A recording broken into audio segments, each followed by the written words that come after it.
Hey everyone, this is Isaac, and welcome back to another Premiere Pro tutorial. In this video, I'm going to show you how to fix playback lag, those annoying stutters or delays when you try to edit or preview your video. Let's get started. The first and most important step is to enable GPU acceleration. Go to File, Project Settings, and select General, and make sure that the renderer is selected to GPU acceleration.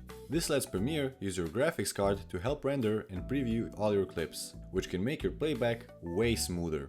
Next, it might sound simple, but seriously, restart your PC. Premiere can eat up a lot of RAM and background processes. Restarting clears those out and gives the program a clean slate to run better. The next step is to clear your media cache. On Windows, go to Edit, Preferences, and select Media Cache. On macOS, click over here where it says Premiere Pro, go to Settings, and here you have Media Cache. Here you can remove media cache files.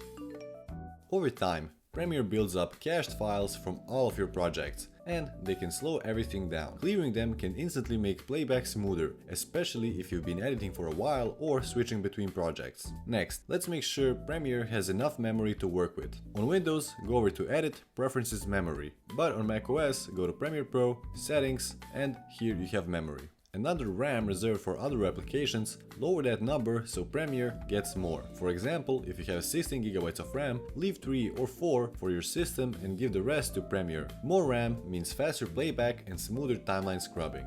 Finally, if your computer still struggles, just lower your playback resolution. In your program monitor, click the little wrench icon or the resolution drop-down menu and change it from full to a half or even 1/4 of a quality. You can even go to the extreme lengths and select 1/8 of the quality. It doesn't affect your export quality at all, it just makes Premiere render a lighter version for your playback, which saves tons of processing power. That's it for this video. If you found this video useful, subscribe for more tutorials like this one. Check the description below for the links of all my socials, and if you have any questions or future video requests, leave them down in the comments below.